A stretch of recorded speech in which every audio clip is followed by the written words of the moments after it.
workers of this Mississippi shipyard have a killer task. Okay, hold that. To thrash this heavy metal into a new kind of oil rig. A monster that defies hurricanes and preys on deep oil. Hey, watch it. But time is running out. It becomes a nightmare. And one false move could prove fatal. It can be very dangerous with the weight that we're picking up. Not just for these guys, Cable! but for every man on the rig. Our lives are totally dependent on how this structure is made. Mistakes in the shipyard will end up in the unforgiving sea. Right now on Extreme Engineering.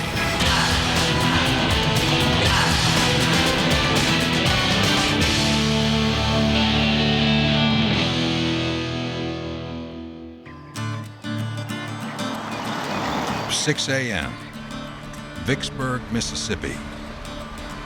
It's heading toward 90 degrees. It's gonna be a scorcher. At the Laterno shipyard, this massive hull is the base of a new breed of oil rig.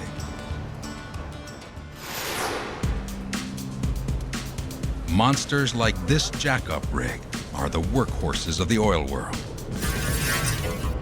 Here's how the design works. After it's dragged to a drilling site, powerful motors drive the legs down into the seafloor, then jack up the entire rig above the reach of hurricane waves. Next, the derrick slides into position and the workers begin to drill. Pumping a weighted sweep right now, so you're gonna be getting a whole lot of trash and stuff back. You might start losing a little bit of mud. If they hit oil, they'll cap the well, jack the rig down, and then tow it to its next location. And a permanent drilling platform will take over pumping the oil. This is one of Laterno's Gorilla-class rigs. A 32,000-ton beast engineered to withstand the tortures of the North Sea. At the shipyard, the company is building a whole new class of rigs, similar to the Gorilla, but with even greater drilling muscle and a more economical, compact form. The Tarzan-class rigs are designed to find deep oil in the Gulf of Mexico, where the shallow oil has already been found. The Tarzan can drill over 7 miles down, a depth most other rigs can only dream of. They've already built one Tarzan. They need to crank out 3 more. Fast. At stake, a huge advantage in the race for deep Gulf oil.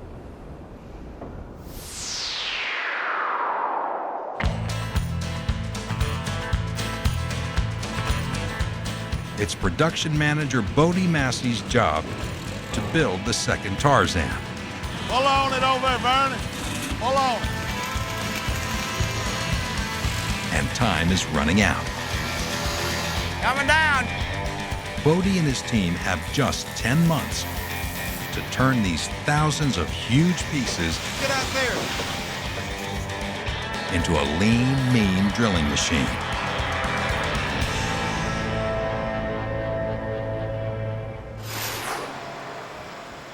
So far, they've built the inner walls of the rig's hull. A triangle, each side the length of a hockey rink, with a hole at each corner for the legs. A drilling derrick still needs to be built, along with living quarters for the crew, a helipad, and 3 legs to hold up the hull.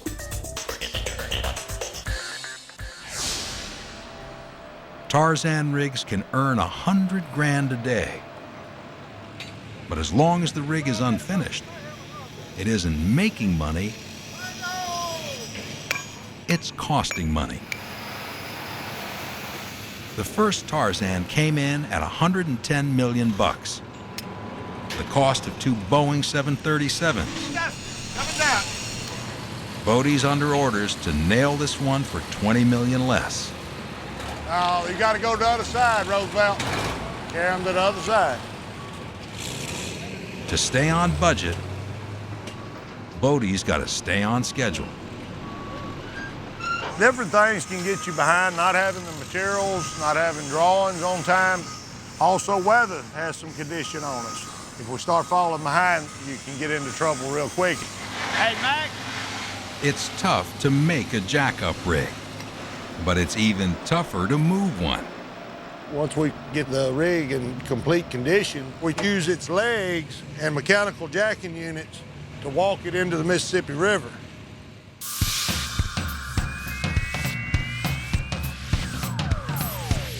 They walk the rig by raising and lowering the legs.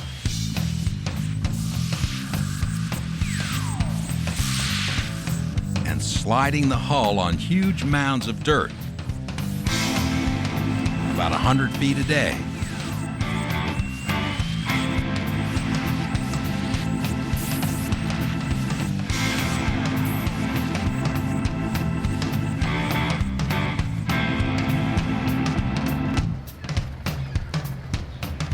Then, tugboats will pull the rig 400 miles downriver,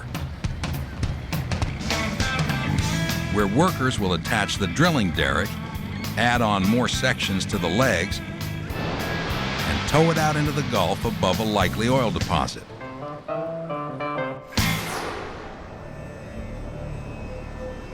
When it's jacked up, the rig's 15,000-ton weight will bear down on its 3 legs and feet, called spud cans.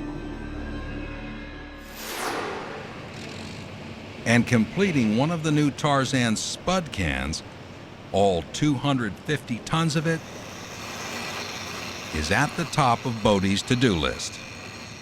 We want to make sure we got everybody that's involved in it knows what's going on.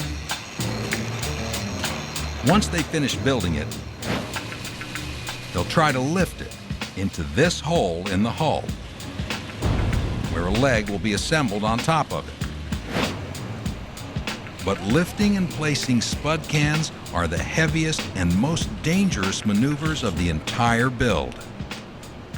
You know, anytime you're handling that kind of load, if you had a mishap of a load falling, it could be pretty dangerous and fatal in some cases. Today, 3 days before the scheduled lift, Here they come, here they come, here they come. the crew is working feverishly to finish welding the spud can. The first spud can is supposed to be set on the 14th of June. And if we make that date or beat that date, we're doing okay. But if we start falling behind, the only way to compensate is to work more hours and work overtime, which costs more money. Money is number one on Bodie's mind. He remembers when a recession shut down the shipyard in '92. Come over here and get your on this rope. Folks here fear it could happen again. When we did close, it certainly caused a lot of hardship on our local employees. It was hard on all of us at the time.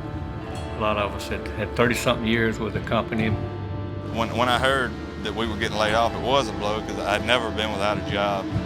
As far as getting laid off, it was something completely new to me. It's almost like getting fired, but it was quite a shock. After 3 long years, the shipyard came back with a sharp new focus on the bottom line. But then, on the first Tarzan rig, We were running way behind schedule, and we had to work a lot of extra overtime and brought in a lot of contract labor to try to compensate meeting the time schedule.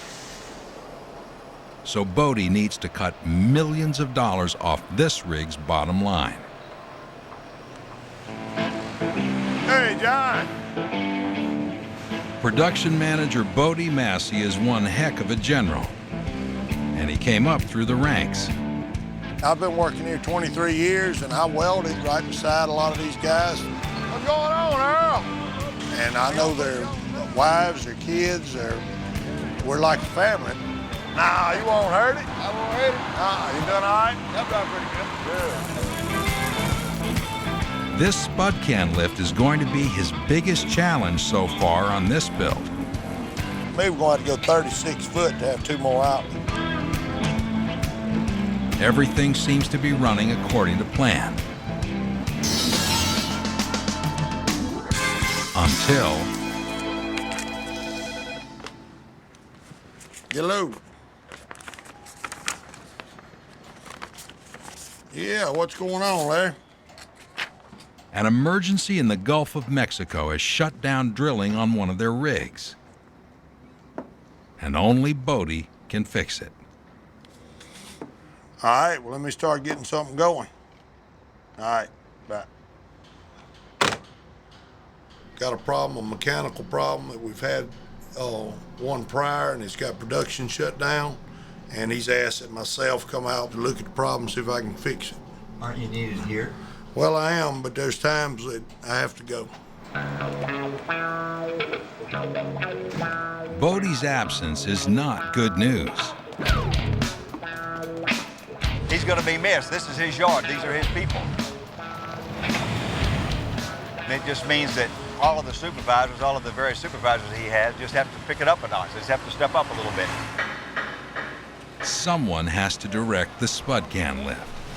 We're about ready for our little meeting. And the burden falls on Tom Smith.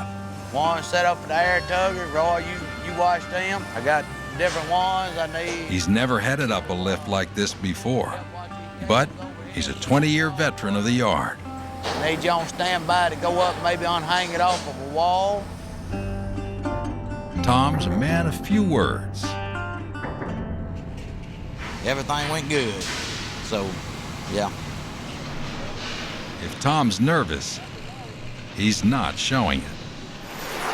Mike, I guess the hottest thing we got going is those legs for Global Santa Fe. Now, With Bodie gone, head honcho Donald Cross is on edge. Tom, we on schedule now to set that tank next Monday.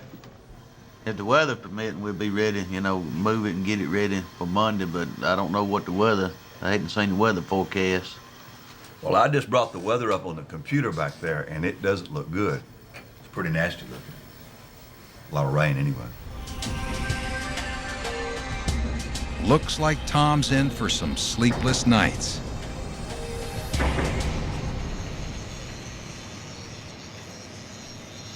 His first task is to make sure the workers finish building the spud can on time. Okay, he got one more beam to bring in. He got to come right through here.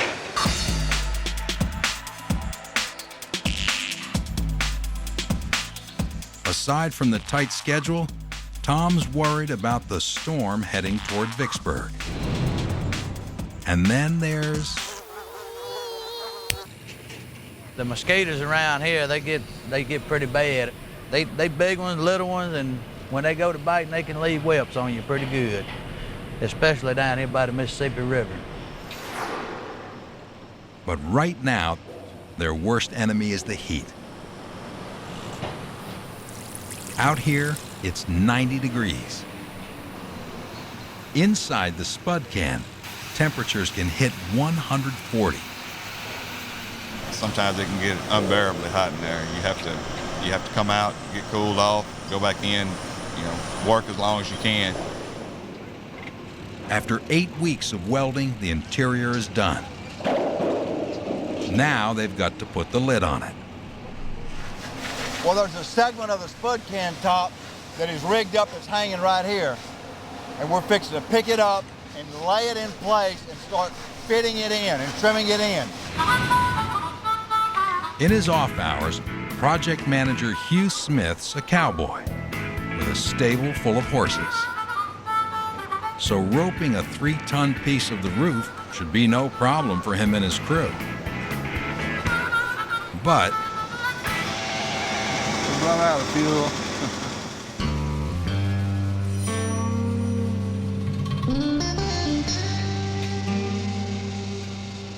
We've got a crane that's run out of fuel. We've got guys that, supposed to check things so that in the morning, here it is, it's almost 9 o'clock, got a lift to make over on the slab, and the crane's down.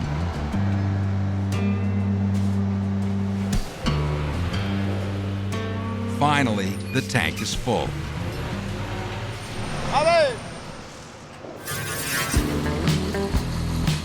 But with a 3-ton slab dangling overhead, there's no room for more mistakes. Cable!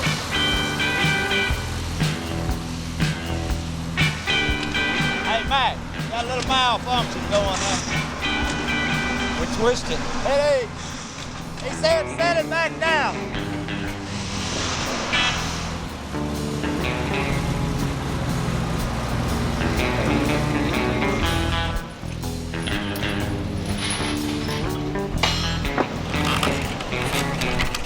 It's dangerous to have it twisted when you got a heavy load on it like that. You have to get it down and untwist it and everything. It can get out of hand real quick. But just when they think they've got it, You got to untwist it though again, but it's right back where we started from.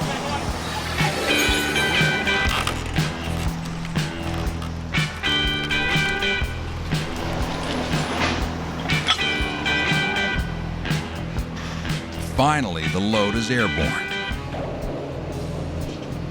Now they have to try to make it fit. That's very hard to do, and it's 7/8 thick material, and all of these beams that you see have got to fit and line up. So it's just a lot of fitting and it's a lot of trimming to get it work done in there. It'll take hours to get it right. Pick it back up. And that is just one panel on one spud can. Meanwhile, across the yard, another crew is building the rig's 3 legs. Each leg is a web of 576 joints of pipe.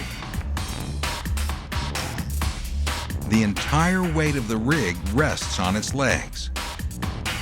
So a crack in any of the joints could be disastrous. Only the best welders get to work on the legs. The job requires powerful biceps and a macho disregard for burns.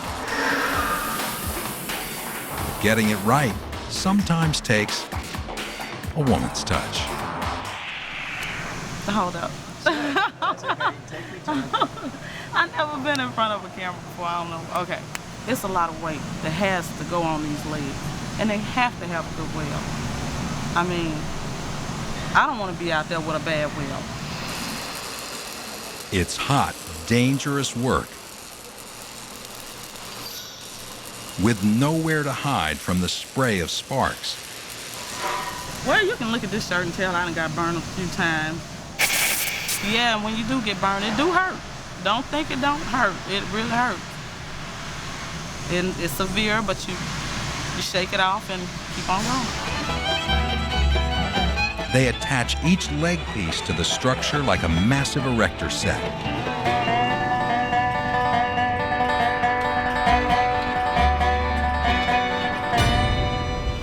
So look at there, it's a perfect fit. Good fit. Take all the pipes in just one leg, lay them end to end, and they'd span 30 football fields. This week, the spud can lift is the main event. But the Tarzan's looming launch date has all the crews hustling.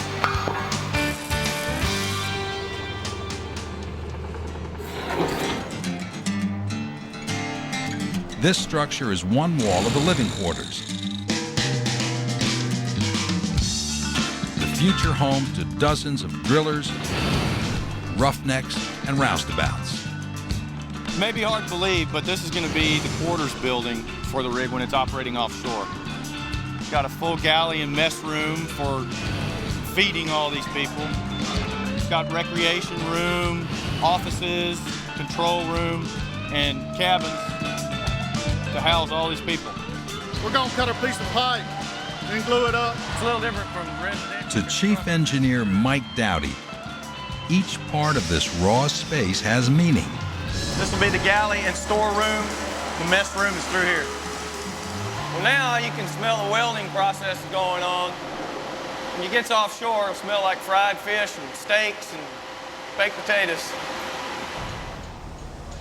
But his Tarzan is still a long way from serving up grub. And Tom Smith is spread thin covering for Bodie. He's got more on his mind than spud cans.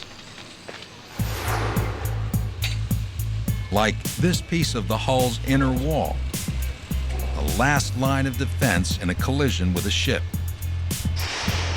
If the outer wall is breached, the inner wall will hold back the sea. Might have to swing just a little bit. Move it down a little bit, Turner. This is gonna be a little harder piece to fit because it's tying in two other pieces that's already there. It may take us 2 hours to get it in place, and it may take 2 days to get it in place. The seal will have to be watertight.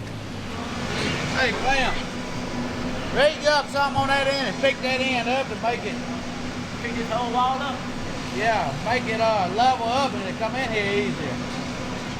They're having trouble with the fit. These handles will have to go.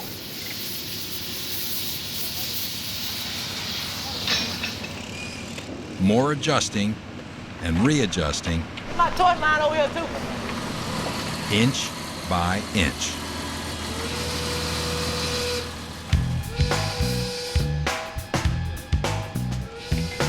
After a 10-hour day, the team heads home. But the work can't stop.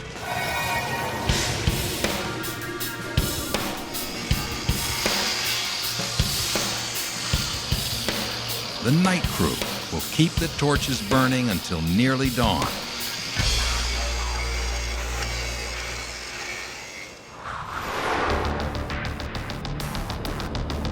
Out at sea, a rig is a fortress,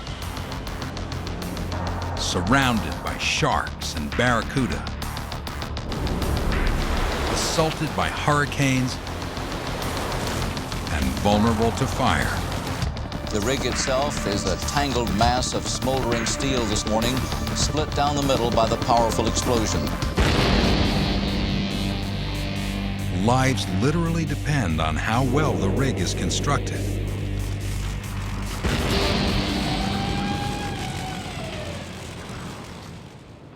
This Gorilla-class rig is a stronghold, designed to endure in the harshest environments.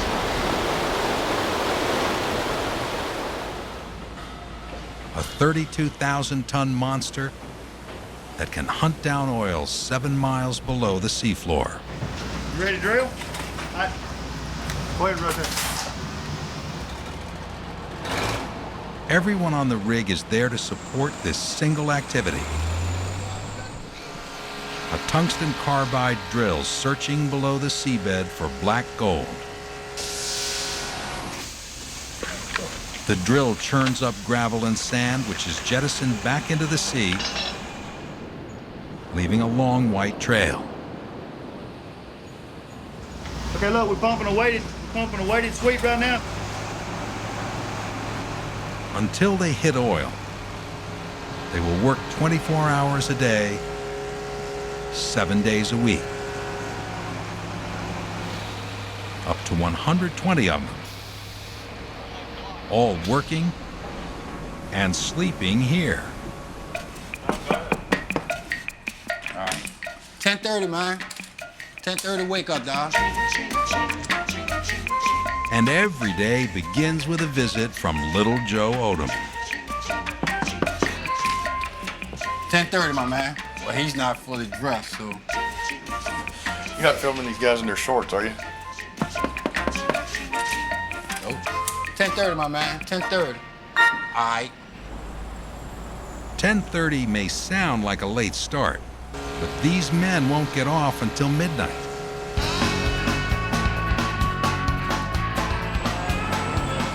It's sweaty, back-breaking work. What I'm saying is I may have to back my pumps off. 2 straight weeks of 12-hour days. Everything out here is a major production, even taking out the trash.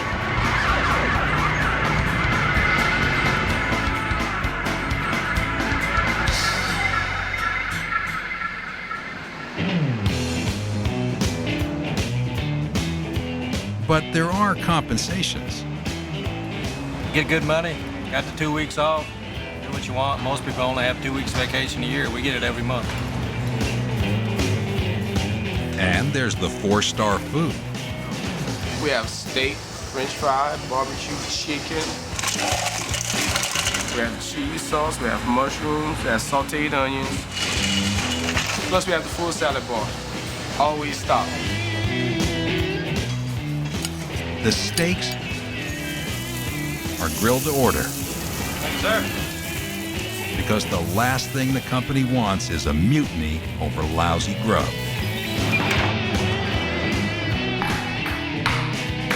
These guys are like family. We spend so much time together. We spend half our life together out here, so we're going to get close to each other. We look out for each other. We kind of like brothers. Does your wife tell you she wants you to move back on shore? No, my wife likes for me to stay out here. The more I stay out here, the better off we are. She likes it. But for a lot of them, the distance from home is a real hardship. I just had a kid though. I just got back from the hospital. They sent me in for 3 days to let me be with my girlfriend while she was having the baby. I got to hold him for about 25 minutes, and I had to come back. Mike Duran's the boss of the rig, the equivalent of a ship's captain. As you can see in here, it looks a lot like my house, needs picking up a little bit. But I've got pictures of my family, my wife, my little girl. Oh, I missed it. All right, Suge. I'll get you some sleep sometime tonight. All right, sweetie. I love you. Daddy talk to you tomorrow. Bye-bye, Suge. I think all the guys who've been here any length of time get familiar with it. You get to where you feel like this is as much home as what your home is. The rig may be home, but everyone knows there's danger all around. Oil is extremely flammable, and the nearest emergency room is 100 miles away. Everything we do these days, we like to do it safely because human lives are so much more important than anything that we could do out here. And lives have been lost on oil rigs. Offshore oil rigs caught fire and exploded during 16 workers are confirmed dead there. More than 150 are missing, and they are presumed... Most suffered from burns when an explosion tore the oil platform apart. This is a drill. This is a drill. I reported at the heliport. Fire chief, control room. If a fire breaks out on the rig, there's nowhere to run. All personnel report to your abandoned muster station. And if it rages out of control, the crew's only chance for survival is evacuation. If we didn't have these drills and the real thing really did happen, an evacuation situation, they wouldn't know what to do. So safety is the #1 priority out here. In an emergency, these high-tech lifeboats, each equipped with a satellite beacon, can hold and feed 50 people.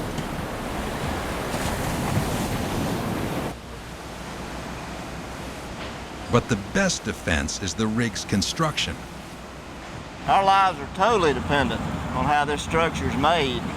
But these legs are so tough that if a boat runs into it, I've seen many boats that when they hit them, they were torn up, and I hadn't seen damage to a leg yet. A strong rig is a safe rig. This is it, man. My baby. My other woman.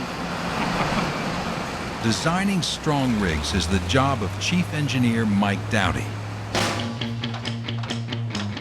He's at home on a rig,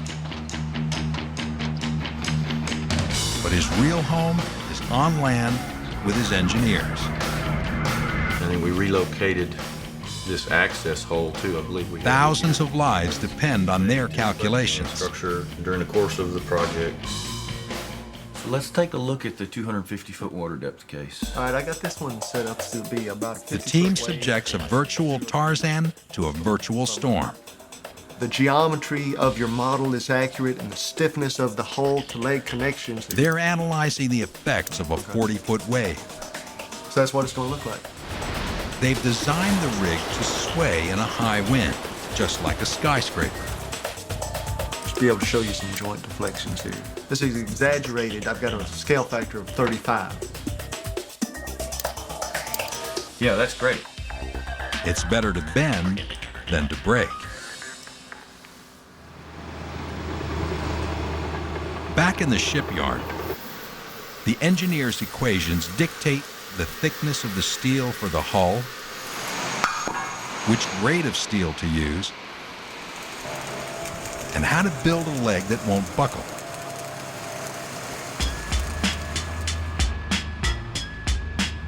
And Mike Dowdy keeps refining the design. It's repeated so many times in the leg structure. In the yard, Mike can see his calculations in action. So look here, what do you got out here? This area right in here is what I'd like to see if we can't take some of this off. There's always a tug of war between engineering and construction. But if we do what you're talking about, I ain't gonna have no room for error. I think we can do a better job than this, though. 2 inches of excess material. But Mike can learn a lot from a shipyard veteran like Mike Dotson. Fish plate happened to be off center just a little or leaning just a little. They don't mind telling you how they see it, you know. So you have to get used to constructive criticism. It's not just design that dictates safety. Now you got 1.25 inches right there. It's also the quality of the steel. To control quality, the company makes its own. This is the hottest place on the property. Temperatures in the furnace approach 3,000 degrees. Chemical compounds help strengthen the steel.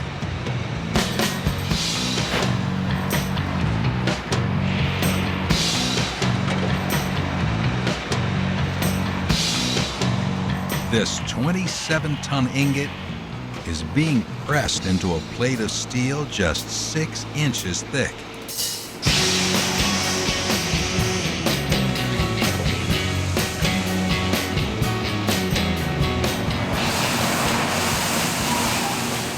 It takes heavy metal like this to hurricane-proof a rig.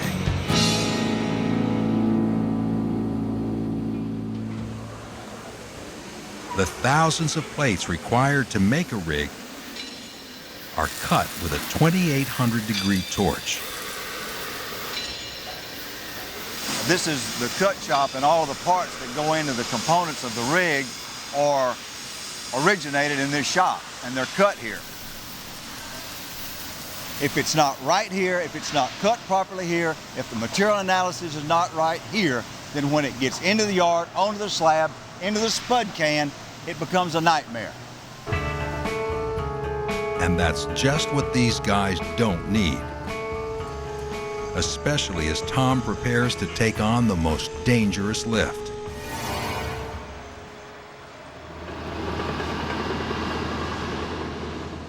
It's just 2 days to the big spud can lift.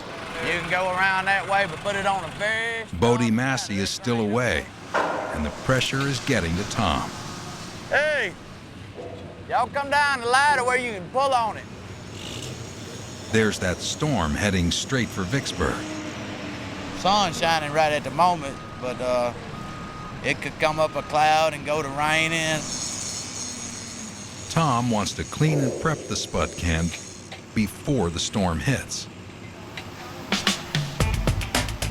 But he's got to wait for a green light from these guys. Quality control. A flaw in the can would be catastrophic.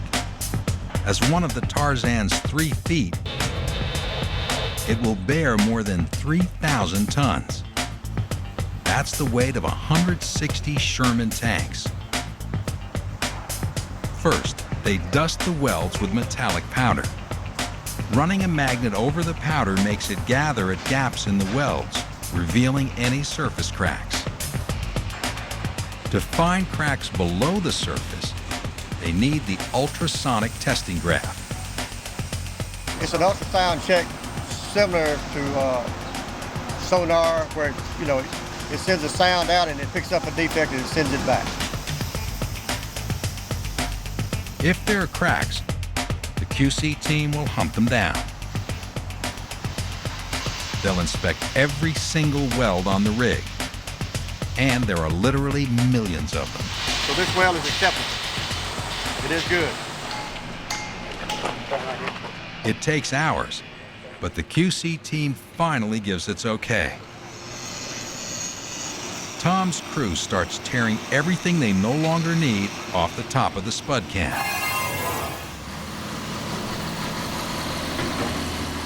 It can get dangerous. Most of the time you don't want to think about it. You just do your job. You just do what you can, keep yourself safe and keep everybody else as safe as you can.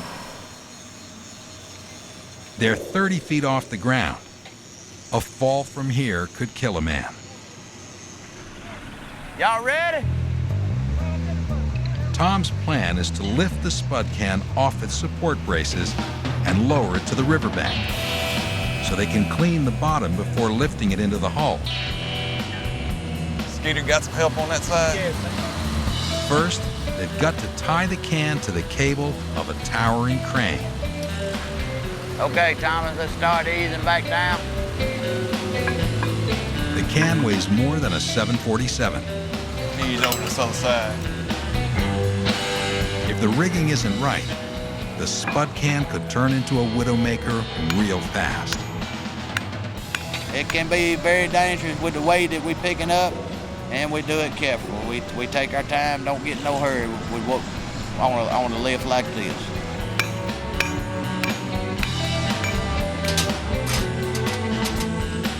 We got it now, I think. Then, with 250 tons overhead, the crew knocks out the support braces. The only thing keeping the can from crushing the workers and our anxious cameraman is the strength of the rigging. The crane holds, but their luck doesn't. The storm suddenly strikes.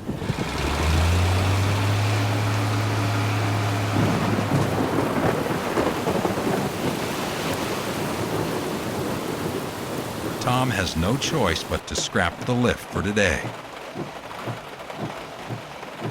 which means time and money down the drain.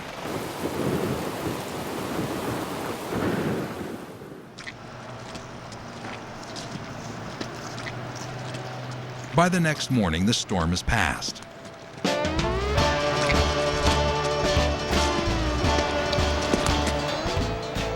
Yeah, it's pretty funky. Let's go back that way.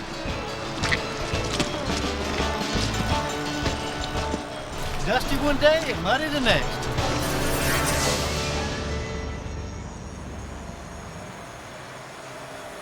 By afternoon, it's 92 degrees. And the ground is bone dry. Tom's anxious to make up for lost time. Y'all ready? Bodie's still away, so Tom turns for help to another shipyard veteran. Hey, ready, Jerry? Jerry Spites taught Tom everything he knows, and after 38 years in the yard, there's not much Jerry doesn't know. Our weather's good, it ain't gonna get no better. Roy, you ready? I'm ready. All right, Thomas, let's start easing up.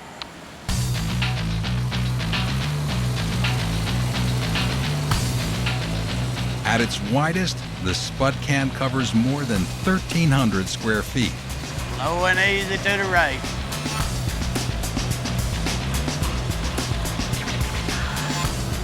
That's one big, ugly foot. Okay, Thomas, let's ease it there and boom up where it get enough room to ease it down right there.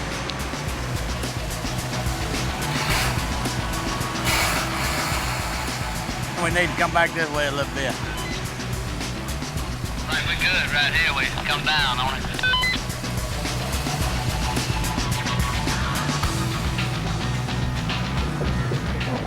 The Eagle has landed.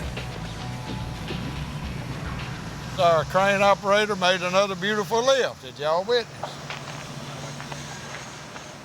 Now they'll be able to clean the bottom of the can before lifting it into the hull. We'll do the rest of our grinding and get it ready to sit. All right? This was an easy lift compared to tomorrow's mission. In Vicksburg, it's time to head home. But out in the Gulf of Mexico, the Gorilla 6 is home. With no alcohol and no women, crew member Zaza Gaguchazi has to find something to do.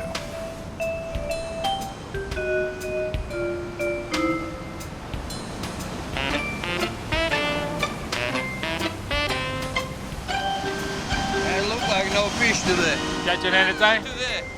Nothing? Not good today. No bite, nothing. Something you must be doing wrong. Let's see what you got here. And yesterday? Day before? No, last 2 days I was fishing. And they probably went away then. 3 days ago? Curtis Bertha spots the problem. Can't catch no fish with no bait. Maybe tomorrow will be a better day.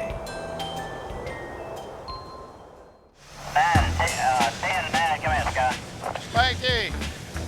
Today's the big day. Tom and his crew will attempt to lift the spud can and inch it into the yoke. The yoke is a hole in the hull that functions as a sleeve for the spud can and leg to pass through. They'd be better off in that middle one anyway. The lift sounds straightforward, but in reality, it's an incredibly precise operation, positioning a 250-ton hunk of steel with only millimeters to spare.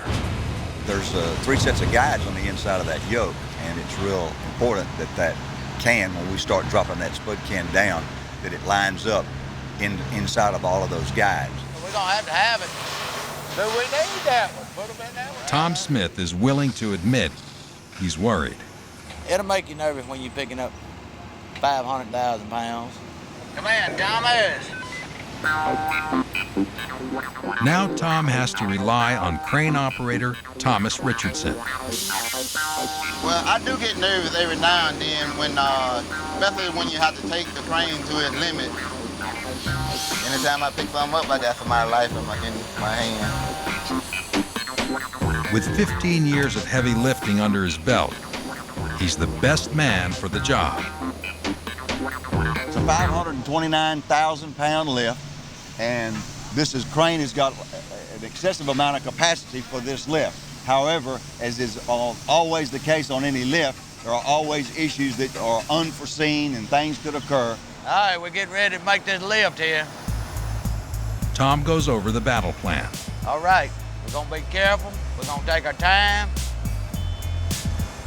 Thomas, we're gonna ease it up, take it real slow and easy, and have a safe lift here this morning. Every time we get ready to make a big lift, we all pretty got a little itch and nervous, and to make sure everything goes well, that nobody gets hurt.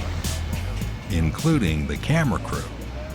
You're going to be filming this lift of the spud can, and Tom and Jerry have insist that you be in the basket, in the crane, out of the way. The camera crew knows better than to argue. Okay, here we go. And we have liftoff. You got too much pull on it, Greg. Tom watches from one angle, Come all around here. while Jerry looks on from a more precarious position. Everything pretty calm there, Thomas. Just easy around you, right?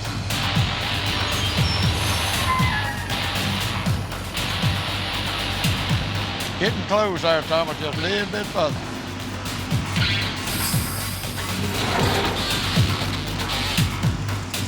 Hold Greg right there. Slow it down there. That cord right there has got to come in the center of that box. Watch your tuggers, Roy, because we're going to be booming down.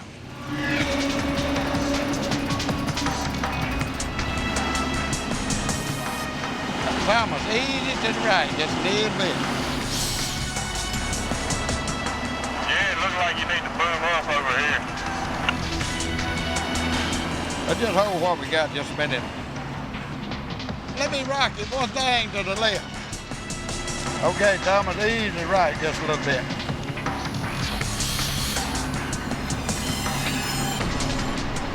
I got my plate there started in the top guide. When the spud can touches the yoke, Jerry sees that something's gone wrong. Okay, I'll stop a minute. They've forgotten to close the manhole covers, and they're hanging over the side. Jerry, let me put these lids on. I won't take a chance tearing them up. With the covers jutting out, the spud can won't fit. Woo! Somebody bring a crescent wrench and y'all come on up. We just overlooked the manhole covers. The next one, we'll have the lids out of the way. You learn the hard way. With the manhole covers wrestled into place, Thomas begins lowering the spud can inch by inch into the yoke. Yeah, just keep it snug. Don't let it get too tight. Ease down on your wings just a little bit. I think we're hitting something. All right, hold what you got, Greg. The can is too close to the edge. Well, Jerry, too far that way. Thomas guides it over the bullseye. Okay, hold that. Easy down just a little. Finally, the spud can touches down. Good job. Mission accomplished. So it went well? Went well. Went well. Another good lift. What y'all observed, just an ordinary work day.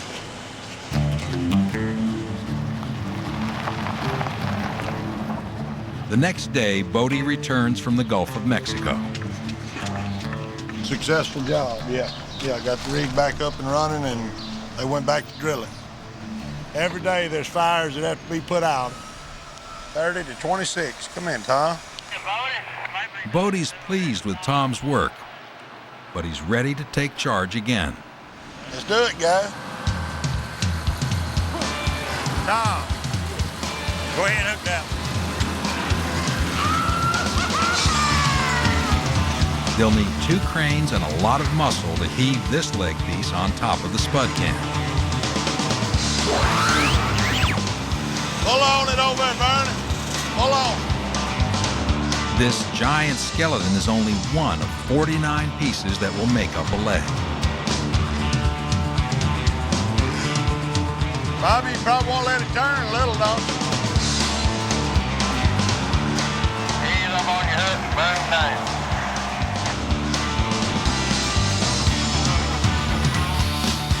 All right, hold your hook down. We're going down in the chute now, Tom. Now the leg is in position, ready to be welded. Yeah, everything went real smooth and real good. Didn't take but probably less than 20 minutes. Bodie's back in action, and Tom had a great week. It's time to party. At Manda's Roadhouse Bar, the beer is cold and the music is homegrown Delta blues. This crew's got a lot to celebrate. After days on the rig, Bodie and his wife are getting reacquainted. While the boss was away, Tom wrangled in the spud can with time to spare.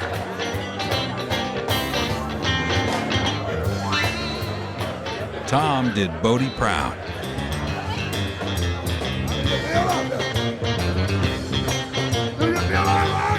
And so far, they're still on budget.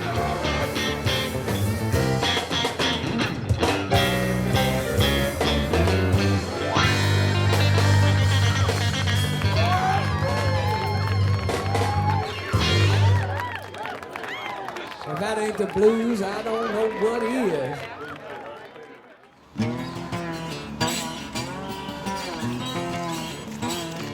Last week was a success, but they still have a long way to go. If all goes well, next April, the Tarzan will walk to the Mississippi, travel down the river, and take its place among the 100 jackup rigs in the Gulf of Mexico. But until that day, Bodie and his men must fight to stay on schedule. Watch it. And steer clear of disaster. Yeah, I worry about it some at night and try not to worry about it too much because I plan on doing this type work a long, long time, and too much worrying can get you. So far, Bodie's attitude has served him well. In 10 months, his men should finish this powerful drilling machine. A rig that will help win the race for deep oil in the Gulf of Mexico.